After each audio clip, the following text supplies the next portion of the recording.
How much money you make ghostwriting last month? 10K. How much money you make? 14K. How much money you make? 20K. How much money you make? 27K. What about you? 40.5K. Okay, what about you? 45. What about you? 47. What about you? 50K. These are 8 of our most successful students from our Premium Ghostwriting Academy. But guess where they all started? 0. And today, I'm going to tell you the 8 faulty beliefs these writers had to break to go from broke to rich so you can too. Faulty belief number 1, nobody can afford my services. Okay, no, the 2 people you talked to this month can't afford your services, but I promise there are millions of people in the world who can. You're just taking a very small sample and extrapolating a sweeping conclusion that isn't reflective of reality. So you're wrong. And if you want to get real for a second, the reason you think nobody can afford your services and no one can afford what you're selling is because you think what you're selling is a lot of money. And I promise it's not. $3,000, $4,000, $5,000. This is not a lot of money, but it's a lot of money to you. So when someone says no, or that's too expensive, you agree with them, which is fundamentally what's keeping you stuck. And so until you break this faulty belief in yourself, which by the way, the only way to break it is to spend more time around people who don't think $5,000 is a lot of money. You're gonna stay stuck in this vicious cycle. You're gonna talk to 3 people. They're gonna say that's too expensive. You agree with them. And instead of recognizing your faulty belief and your skill deficiency, you decide, oh, I should change niches. I should change offers. This is too saturated. This isn't working. Then you talk to another 3 people and they say that's too expensive. And the cycle just keeps repeating itself over and over again. Faulty belief number 2, I need more clients. No, you need the same number of clients or fewer clients even to pay you more money. And I know this is true because I lived this mistake for years building my ghostwriting agency. Our original offer when I was first starting out was 3 800-word articles per week, so 12 per month for $3,000. So quick math, that meant we were getting paid $250 per article. And it took us like 2 years to learn and realize not only was that way too much volume for clients, they couldn't even keep up with the ideas and the calls and the edits of all of those pieces, but they actually would have been happy to pay us more to publish less so that the service didn't require as much of their time. So fast forward 2 years later, do you want to know what our offer changed to? It was 2 articles per month for $5,000. So a 10x increase in price for a 10th the amount of work. So no, you don't need more clients. In fact, all getting more clients is gonna do is compound the problems in your existing offer. And I promise, if you don't clean things up now, more clients just means more problems. So instead, and this is what I tell every single ghostwriter who starts making $5,000 a month and thinks they're ready to scale. Until you hit 10, really 15 grand per month, the game isn't to get as many clients as you can. It's to get the clients you have to pay you more money, and for each new client you bring on to pay you more for the same or less work. Faulty belief number 3, I'll charge more when I'm more experienced. Okay, here's my favorite way to dismantle this faulty belief and prove how it has absolutely nothing to do with money. Whenever someone says this to me, I ask them, okay, can you please define what more experienced means? Is it when you've worked with 3 clients? Is it 5 clients? Is it 10 clients? Is it 100 clients? Is it when you've made $5,000? Is it 10 grand? Is it 50 grand? Is it 100 grand? What is the specific objective metric at which you will feel more experienced? And whenever I ask people this question, guess what? They can't define it. And all of a sudden, they realize saying, I'll charge more when I'm more experienced is really just a clever way of giving themselves permission to keep kicking the goalpost and avoiding answering the real question. And the real question is, why don't you think you deserve to charge more today? I have mentored thousands of writers at this point, and without fail, 100% of the time, the root of the root issue here has nothing to do with experience level or how many clients they've worked with. What it has to do with is their relationship with money. They're intimidated by charging more because they've never done it before, or they tried once and a client pushed back and said, that's too expensive. Or even deeper, they are still struggling financially themselves, so they can't fathom asking a client to pay several $1,000s when they only have a couple $100 in their checking account. I can relate, I remember those days. Or even deeper, they grew up in a family that lived in a constant state of financial scarcity. And so the thought of being paid thousands of dollars for a service is literally unfathomable. I'm not making any of this stuff up. I have had to work through all of these same issues myself, and I can't tell you how many writers I've coached out of these same faulty beliefs. And do you want to know what solves it? besides having a mentor or joining a program or community that just desensitizes you to charging more? Here's what's gonna happen. Eventually, you will get so frustrated at yourself for undercharging that the frustration of continuing to over-deliver for clients for a fraction of what you should be making will become greater than the fear of charging more. And one day, you'll just get fed up with it, and the next prospect you talk to, you're just gonna throw out a higher number. You're gonna raise your prices. And they won't even think twice about it. They'll just say, sure, that sounds good. And you're gonna sit there and wish you had listened to me and just charged more 6 months earlier. Faulty belief number 4. My niche got saturated. I think it's time to pivot. Okay, let me tell you another pattern I've observed 1,000 times. A writer steps into a niche. They land a couple ghostwriting clients really quickly. They think they've struck gold. They think they're a genius. Then, a month or 2 or 3 later, a couple of those clients churn. And immediately, the writer comes to the conclusion, the gold has dried up, the niche is dead, the offer doesn't work anymore, it's time to pivot. And this isn't just ghostwriters, by the way. I can't tell you how many friends I have who run similar businesses, coaches or consultants, therapists, any service provider, and they fall into the same thought pattern. 1 month, they'll land 3 new clients and think they're a genius. And another month, 2 clients will churn and they'll think their business is going up in flames, their niche is dead, their offer's broken, and it's time to pivot. And neither of these extremes is correct. You aren't a genius just because you landed 3 clients back to back to back. And your business also isn't dead just because a couple clients churned, which means the skill to build is you need to be better about managing the highs and coaching yourself out of the lows. And when something is trending down, you have to be level-headed enough to realize that it's temporary, it's fine. You know what levers to push and pull to land your next couple clients. And when you do, you're gonna think the opposite all over again, that you're a genius and there was never anything to worry about. Faulty belief number 5. I need to hire someone. This is a mistake I see so many ghostwriters make as soon as they hit 10K per month. They immediately think, oh, I'm swamped. I need to hire someone. That's the next stage. And as a result, they try and jump too quickly to the next level. And all hiring someone does is compound all their existing problems. And I know because I made this mistake over and over and over again building my ghostwriting agency. And I scaled it all the way up to $180,000 per month. So, some golden rules to follow. If your business isn't profitable now, hiring someone isn't going to make it more profitable. If your business isn't enjoyable now, hiring someone isn't going to make it enjoyable. If your business is inefficient now, hiring someone isn't just going to magically make it efficient. One of the biggest faulty beliefs in business is thinking, once I hire someone, then. Once I hire someone, then it'll be easier. Once I hire someone, then I'll be less stressed. Once I hire someone, then the business economics will be better. And again, I made this mistake about 20 times, from 10K per month all the way up to 180K per month. And every single time I hired another 1 or 2 or 3 people, I thought, once we get these new people onboarded, then. And guess what? Then never came. The business just got more stressful, more complex, and less profitable.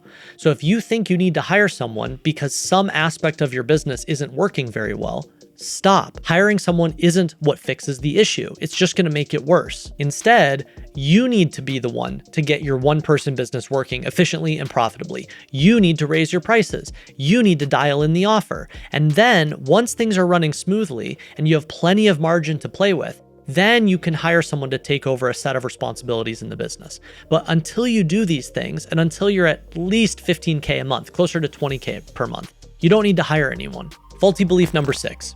If I share too much with the client on the sales call, they won't need me anymore. If you have this faulty belief, don't worry. Everyone has it, including some of the smartest CEOs I know. Everyone thinks if I give too much away for free, then no one will want to buy from me.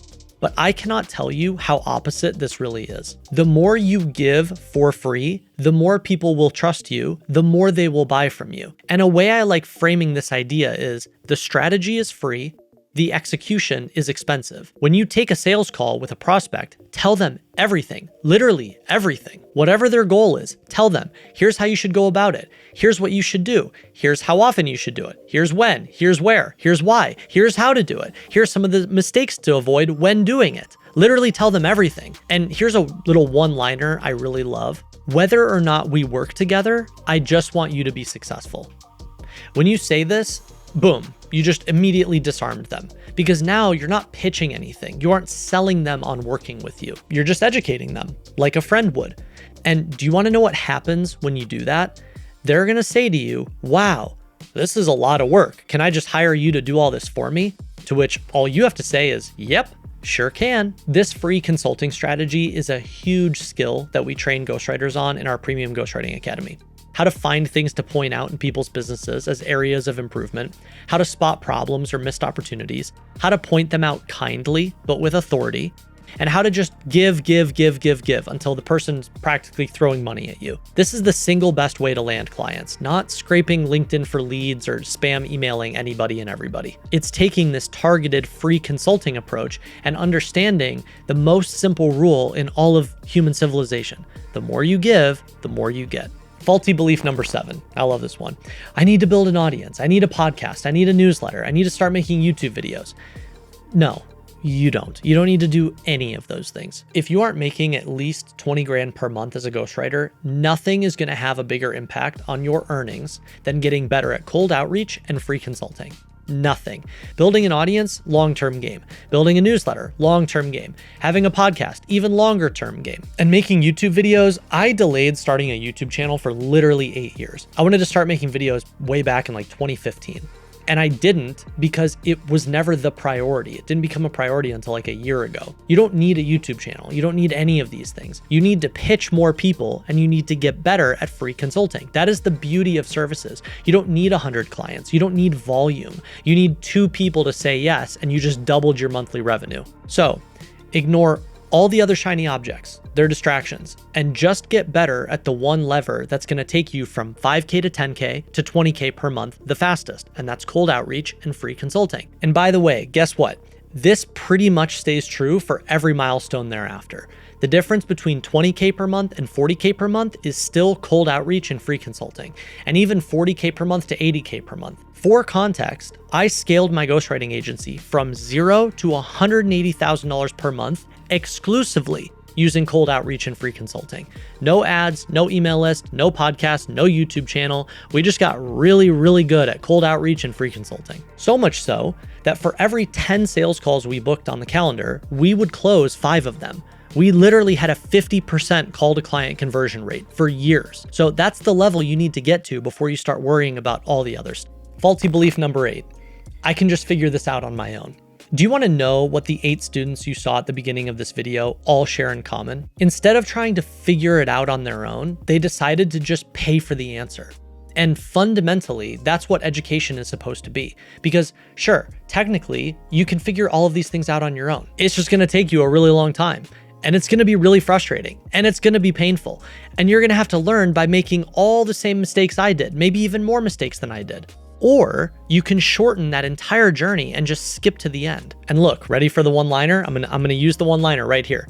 Whether or not you ever join us in PGA, I just want you to be successful. And I mean that. I'm telling you, no matter what it is you want to do in life, it always costs twice as much and takes twice as long to figure it out on your own. So yes, can you figure many of these things out by yourself? Of course you can. You're smart, you're capable. It's just gonna take a long time. And it's going to be hard, and you run the risk of throwing in the towel and giving up simply because you don't know what you don't know. Or a different path is you can pay for someone else's pain. And I want to be really clear about something. I'm speaking as someone who has spent hundreds of thousands of dollars investing in my own education in the online space over the past few years. In 2023, my co-founder Dickie and I joined this mastermind called 8-Figure Boardroom for $68,000.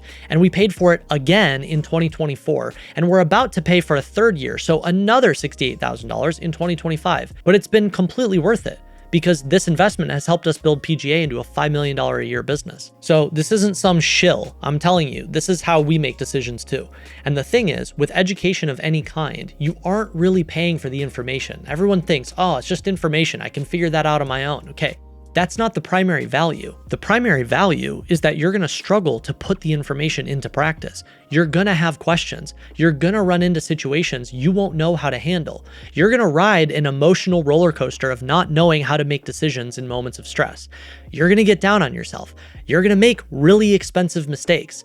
But most of all, you're gonna think you're making good decisions when you're not. And you're not gonna have anyone to bounce those decisions off of. You're going to be alone. And as someone who built an agency without any outside resources or help, let me tell you, It was very, very painful and it was very lonely. I wish someone could have looked at what we had and just told me, don't do that instead. I would have made so much more money. It doesn't matter how much it cost. I would have made so much more money and I would have saved myself a lot of stressful nights, which by the way, is the whole reason why I decided to start PGA in the first place. But here, to end the video, don't even take my word for it.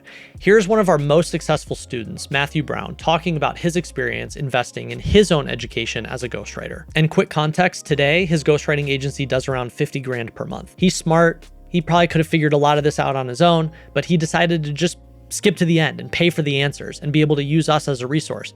And guess what? Every time he reached a new plateau, he would just ask me, Cole, where do I go from here? And I've probably helped him avoid 10 really expensive mistakes. But every single time he would listen, he would just do what I said and his business would double, then double again, then double again. Anyway, I'll let you hear it from him. What's your name and what got you into ghostwriting? Matthew Brown. So I started a mortgage company when I was in college and I ran that for 2.5, 3 years. And the interest rates just shot up and I was looking for a way out. I also just hated doing what I was doing. Loved writing, and I'd seen people blowing up on Twitter and decided, you know what, I'm pretty good writer. Like, I want to test my hand at this. So I actually started writing for a different ghostwriting agency first, just freelancing. And then 2 months after that, took my first client. So I'd followed you and Dickie for quite some time.